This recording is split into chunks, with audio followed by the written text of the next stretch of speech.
Hey everyone, welcome back to the channel. Today I've got something new to review. My first strain from Mamedica, and wow, flawless victory. Really is something special. Let's dive into it. First I want to start with the Lineage Terpenes.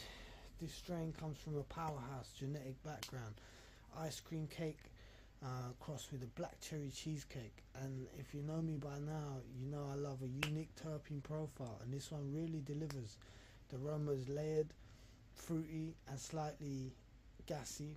Undertones make it stand out a lot. It's fully flavoured and bold, and what I really appreciate about this strain is that it leans towards the sativa side, which is always a plus in my book. Long flowering sativas take ages to grow, 14 plus weeks usually for a pure landrace, compared to the quick 8-week hybrids that clinics usually opt for. That's why we rarely see full-on sativas in the UK medical scene. They just take too long to produce, but for true connoisseurs the payoff is worth it, because sativas tend to have a far richer terpene profile, in my opinion anyway, in my experience. Most full indicas not really my thing when it comes to exotic terpenes. There are a few classic exceptions like White Widow, White Rhino, Skunk Number 1, which have distinct profiles, but generally speaking the more sativa influence a strain has, the more complex and flavorful it is, and that's been the case for decades. The parents, Ice Cream Cake and Black Cherry Cheesecake, both of these strains are hybrids, but they lean differently.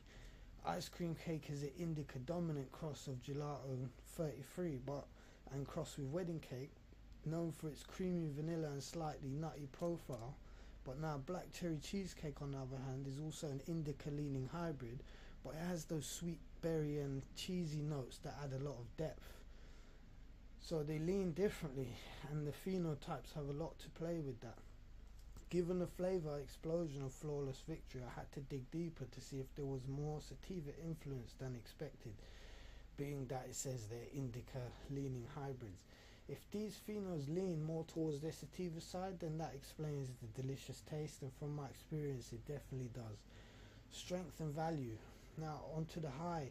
I'll be honest, it's not as strong as I would have liked. It's smooth, enjoyable and flavourful, but it didn't last long, as it doesn't hit the way some other strains do. Because of that, I went through it very fast. For those with lower tolerances, it might be perfect, as it won't be overwhelming, but if you're someone who needs strength as well as flavour, you might be feeling a little underwhelmed. Here's the real question: is it worth the price? At £85 per 10 gram, I expect both top tier flavour and potency. The flavour is definitely on point, but the strength not quite there for me. So while it's a great strain in terms of taste, I wouldn't say it's the best value for money if you're looking for something heavy hitting. The final verdict. Flawless Victory had me thinking I was about to experience just that, a flawless victory in flavour, strength and overall experience. And while it absolutely delivers on taste, the strength just doesn't quite match up. So in the end it's more like a split decision rather than a true knockout. Great flavour, but when it comes to the punch, let's just say I've had cups of tea that hit harder than that. Peace out.